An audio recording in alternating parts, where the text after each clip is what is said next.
Hi guys, and welcome back to Movies That Matter with the Viking. And I want to talk a little bit more about the Batman film, of course, that's coming out next year. With all the hype and announcements of Zack Snyder's Justice League, it's been hard to find time to talk about another comic book movie that I'm really looking forward to, and I can't wait to see Matt Reeves and Robin Pattinson's incarnation of the Dark Knight and of Gotham City in a whole. But some news kind of broke yesterday. Not confirmation, not didn't come from the big outlets like Hollywood Reporter, like Deadline. It came from just one of these kind of scoopers, and they like to release information, but it's not always right. It's not always true. It ends up being false. Sometimes it ends up being true, but this is one that we'll have to take with a pinch of salt. But it's the Batman universe, and it's not too hard to kind of predict things that will happen in Matt Reeves' trilogy. And I mean that not in how the story is told, when I'm talking about that which characters will appear. Of course, we know Penguin, the Riddler, Catwoman are all appearing in the film, but also talks of the Joker, not in the first one, but in the second and third film, as a recurring villain in the overall story. So this here is from the Direct Meta exclusive new Joker to be introduced in Matt Reeves' The Batman trilogy. Now, of course, we know we have Jared Leto's Joker, we have Joaquin Phoenix's Joker. Currently are the Jokers right now, but they're in their own separate universe. Joker being in the DCU universe, Joaquin Phoenix being in Todd Phillips' DC Black universe, and then this Matt Reeves incarnation stands on its own, and it's its own universe and is separate from anything else that we've seen so far. This is what I had to say. According to our contribution insider, Daniel Rickman, Matt Reeves is planning to introduce a new Joker into his Batman trilogy. Reeves is planning for the Joker to appear in the second and third movies as one of the film's multiple villains.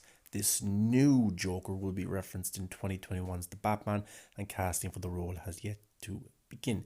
Now, this is its own separate universe. This will be a new Joker. It won't be Joaquin Phoenix's Joker. He's in the DC Black universe. Jared Leto, it won't be him. This is a new incarnation. This is a new thing coming from Matt Reeves. A new actor will play this new version of the Joker. Now, the reason I take this with a pinch of salt, I'm not saying that Daniel is wrong. I'm not saying that whatsoever. I'm just saying it's not that hard to predict who's going to show up in future films. It's a Batman trilogy with Matt Reeves at the helm, and he's planning. Look, already we're going to see Catwoman, the Penguin, and the Riddler, and that's just in one movie. And there might be some other villains there, kind of lower class villains that we haven't heard that are in the film yet. I think so going forward, it's not that hard to say that Bane will show up, or Two Face, or the Joker, because that Bane solo DC Black film was scrapped because it's thought that Matt Reeves wants to use him in his version of this Gotham City and this Batman universe. So I do think the Joker will appear. He probably will be referenced in the first movie, and there's no one there to play him yet. But in the second and third film, I can see the Joker being a recurring villain. Look, we all know what happened with Heath Ledger, and it's just a pity for him as a human being, but also as an actor. He was phenomenal in that role, absolutely breathtaking, and I would love to see him in the third installment of that franchise. And I'm sure Christopher Nolan would have used Heath Ledger again, definitely, because if you look at the Scarecrow played by Irishman Killian Murphy, he played that character in Batman Begins. He played the character in The Dark Knight. He played the character in The Dark Knight Rises. And even though it was small roles, he was still in the film, and that's what I loved about that. So I'm sure Heath Ledger's Joker would have appeared in the third film with Bane, maybe been had a bigger role, maybe would have been the one that was behind Bane all along. But who knows? But I want to see a Joker, a recurring Joker that comes back in future films. I thought we were going to get that with Jared Leto's Joker, and that might still happen if the Air Cut is announced and if he is to appear with a Harley Quinn movie, or who knows what's going to happen with Ben Affleck as Batman. But a Joker to appear in the Matt Reeves universe. Now, it's hard to know what kind of version that Matt Reeves is going with, because from my taking is that it's not going to be anything like Zack Snyder's universe in terms of these superheroes that can fly and these super villains that have powers. I think it's going to be more of a grounded superhero film, much like the Dark Knight trilogy, in terms of none of the characters in the actual film will have powers. It's all going to be human beings that are dressing up as bats or dressing up as clowns or dressing up as the Riddler. You know, that's what it's going to be. It's going to be more of a grounded psychological film, maybe in the sense. I'm just getting a lot of Blade Runner vibes from the photos that we've seen, and I hope it actually is something like Blade Runner 2049, because that was a brilliant film, a great psychological character study of being a human being and playing this role but not wanting to be the person that everyone wants you to be, and then dealing with the traumas that you have in life. But it gets me excited. The Joker is my favorite comic book character. Him and Batman are my two favorite. They really are.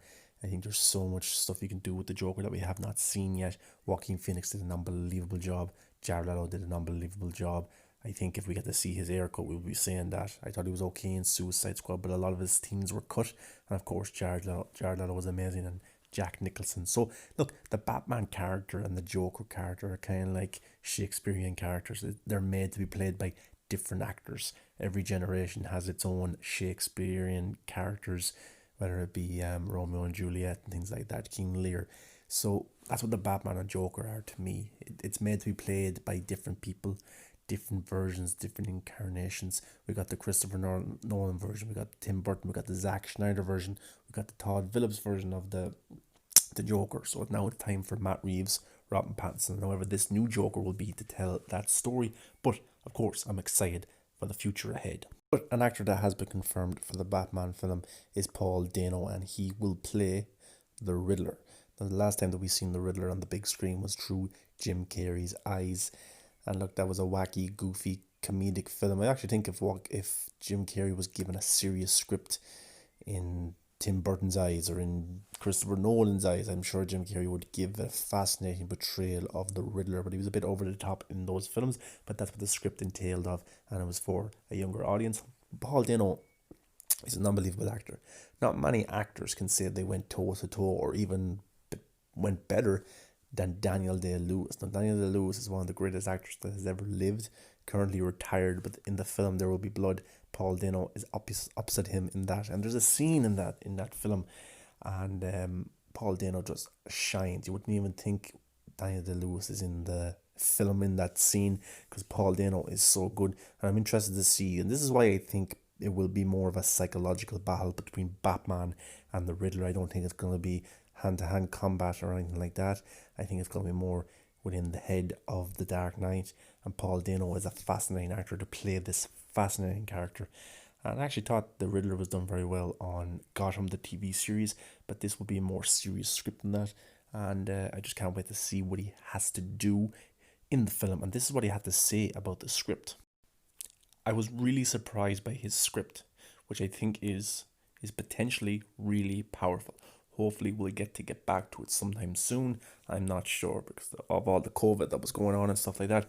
But hopefully they'll get back shooting soon for the Batman. But he said it's a really powerful script. And it really surprised him. That's what he thought. Now, this is Paul Dano, who has worked with some great directors and in some great films. Prisoners with Hugh Jackman and Jake Gyllenhaal was a really good film, and he played a very good role in that also. So he has been around great directors, great actors, and great scripts before. So him saying that this is really powerful gets me excited. I don't think he's telling any lies or anything like that, but Paul Dano said it's powerful, and he's playing a very fascinating character called the Riddler, and I can't wait to see what he does in 2021. And the reason I'm excited over this character is because a fellow Irishman will play him.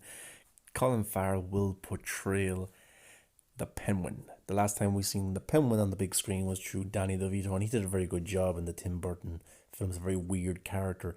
And Colin Farrell, he gets a lot of shit sometimes as an actor, maybe because the roles that he picks, well, not the roles, but maybe the films and overall the scripts aren't the best, and he doesn't get to shine like he should. I think if you watch True Detective Season 2, he stars in that with Vince Vaughn, and look, that season, it's good, but it's after coming after such a great season like True Detective Season 1 with Matthew McConaughey and Woody Harrelson. But Colin Farrell was the best thing about Season 2. It's just, if you were to just watch it just to understand acting and to watch someone who is clearly talented do their craft, then True Detective Season 2 is definitely for you. Just sit down, don't worry about the overall story, just watch it for Colin Farrell's portrayal. He does an unbelievable job. acting in the character and kind of such a complex character that's going through a lot of shit. So I'm excited to see him in Matt Reeves' The Batman, and I think he truly will shine. But he's not in as much of it as you might think. They had to say a few weeks ago. I had only started it. I can't wait to get back. The creation of it, the aesthetic of the character has been fun, and I really am so excited to get back and explore it. And I haven't got that much to do, he confirmed. I have a certain amount in the film. I am not all over it by any means, but there are a couple of some tasty scenes I have in it, and my creation, and I can't wait to get back. Yeah, I totally feel like it is something that I have not had the opportunity to explore before. It feels original and fun, but I am only at the start of the journey, so I can't wait to get back and really get into it. So Colin Farrell says that he's not in much of the actual film. He'll probably have bits to do in the film, and he says some very tasty scenes, so that gets me interested straight away. Even if he isn't in the film so much, it's quality over quantity, isn't it? If he's unbelievable in those few scenes, then we'll be looking for him to come back in future installments.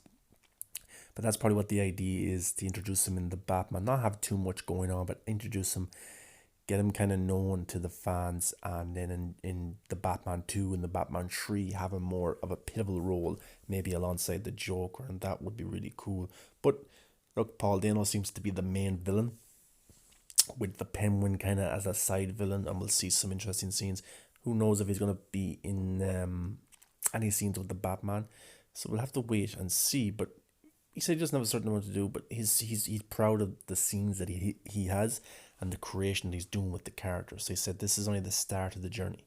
So he can't wait to get back, and we can't wait to see him on screen. Definitely. Hopefully they'll get back soon to start shooting the Batman again. And the main man alongside Batman in the film is going to be Jeffrey Wright.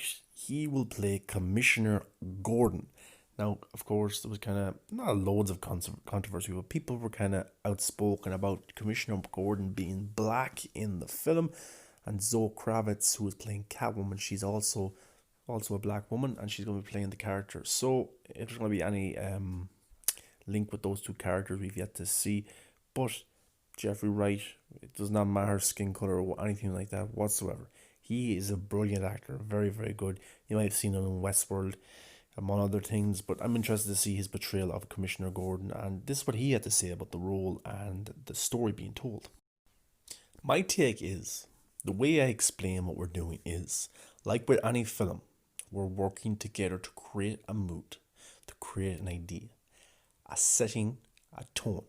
This is the next evolution since 1939, when these stories began. So there's some interesting things from Jeffrey Wright. It looks like definitely it's a creative process between everybody. Everyone is pitching ideas. Everyone's working together to create this vision that Matt Reeves entails. And it's the next evolution since 1939. 1939 being a long, long time ago, especially when these characters were introduced. And the characters have evolved over time. Batman's evolved. Jeffrey Wright talks about also Gotham City evolving and them trying to tell this story. But him talking about this role is a very dissected answer. He doesn't want to give too much away, but they're definitely working hard to create a setting, to create a tone. There's something specific that they're trying to do, and that's what they're working towards. And another interesting thing is we're getting two Commissioner Gordons in 2021. Of course, J.K. Simmons will appear in Zack Snyder's Justice League, and Jeffrey Wright in the Batman, so there's something to look forward to also. He went on to say, this is the next evolution of Gotham, so I'm working off the stage. Matt is providing and also working off what Robert is doing. We are trying to create something together that is our own, but is also Batman. That's exactly what Christopher Nolan did. When Christopher Nolan saved the Batman name, coming off those two poorly received Schumacher Batman films, and it seemed that the character was dead, he brought it back, but he brought a grounded thing to it. He brought something of his filmmaking to it. He made it unique. He made it different from any other comic book movie that had came before. And that's why it really stood the test of time. That's why the films did so well. They got more popular over time. Batman Begins, The Dark Knight was a huge hit. Dark Knight Rises is a huge hit. So they definitely tried to do their own thing. And that's what they're trying to do. That's what Matt Reeves is trying to do. That's what Jeffrey Wright is entailing here.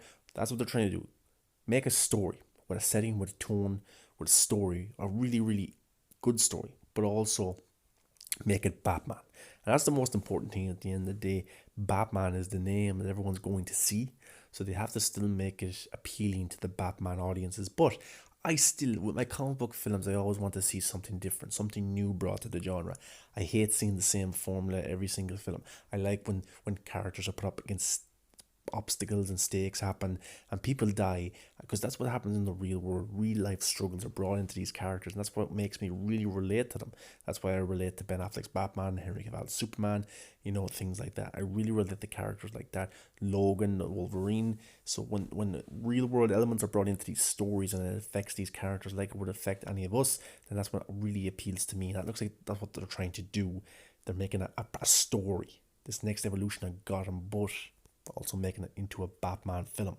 So there we go. There are all the latest Batman information that we have. I've done other videos in the past, Robert Pattinson's thoughts and Andy Serkis's thoughts on the film. But just look forward to the film. It's going to come out next year, hopefully, if they can get back shooting in time. And look, it's a new incarnation of this character of Robert Pattinson. Robert Pattinson was my first choice to be Batman after Ben Affleck left. But he hasn't really replaced Ben Affleck's Batman, because this is its own universe. This is its separate thing.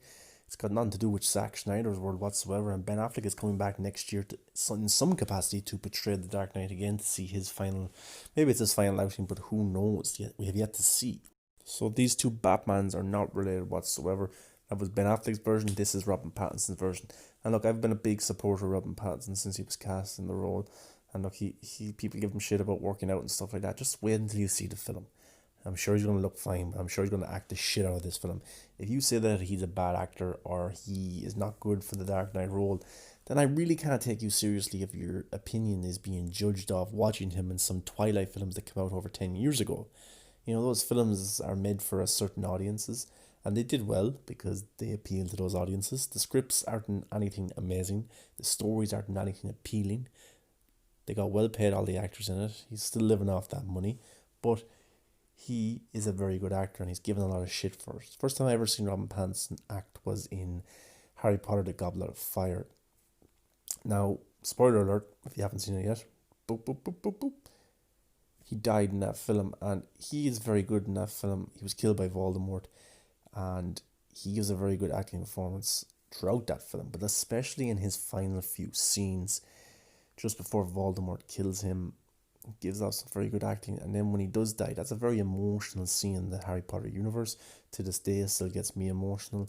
But all I'm saying is, if you haven't watched some of his indie stuff, like Lost City of Z, Rover, Good Time, then I can't really take your opinion seriously. If you have watched those films, if you have watched him as an actor over the years, and then you say, oh, look, I don't think he's going to be good for the Dark Knight, then that's fair enough, that's okay, I'll respect your opinion. But these people who haven't seen him act in other films are just saying he's shit because of the Twilight films. That's completely inaccurate, it's completely wrong. He has developed over time as an actor, he really, really has. Look at Daniel Radcliffe, who played Harry Potter. He's done the same. They've went away. They've done indie films. Shia LaBeouf did the same. They went away. They did indie films. They crafted their craft. They got better as actors. They took these smaller budget, character-driven stories and they became better actors for it. You got Shia LaBeouf getting awards for his acting lately. Daniel Radcliffe is very good in the films he does. Robert Pattinson now is back on the big screen with the big high budget films. Tenet, of course, with Christopher Nolan, and now the Batman with Matt Reeves. And though Christopher Nolan doesn't just pick anyone to star in his films, he has picked a very talented actor in Robert Pattinson because he sees something in him. And we're going to get to see Tenet before we get to see the Batman, and that film will showcase his acting ability, definitely. So I can't wait for the Batman. It's not related to Zack Snyder's Justice League whatsoever. It's its own thing. Ben Affleck is Batman over here, and Robert Pattinson is Batman here. And I can't wait. I really am looking forward to it. I can't wait for that first trailer to hit. It's going to be a long time from now because they only have 25% of production finished. But I'm sure we'll get to see more images as time goes on once they get back shooting. But guys, let me know your thoughts on the Batman. Are you looking forward to it? Or are you kind of still against it? I don't think you should be against it because we're getting Zack Snyder's Justice League.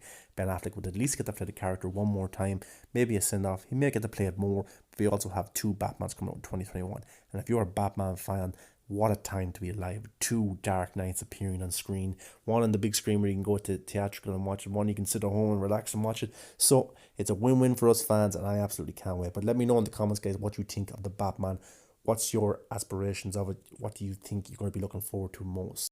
As always, guys, come and follow me on social media. You'll find it on the description. Come talk to me. Come and engage. Come talk about something that we love talking about, which is movies. That's the best thing in the world to me. Anyway, guys, always remember, stay positive.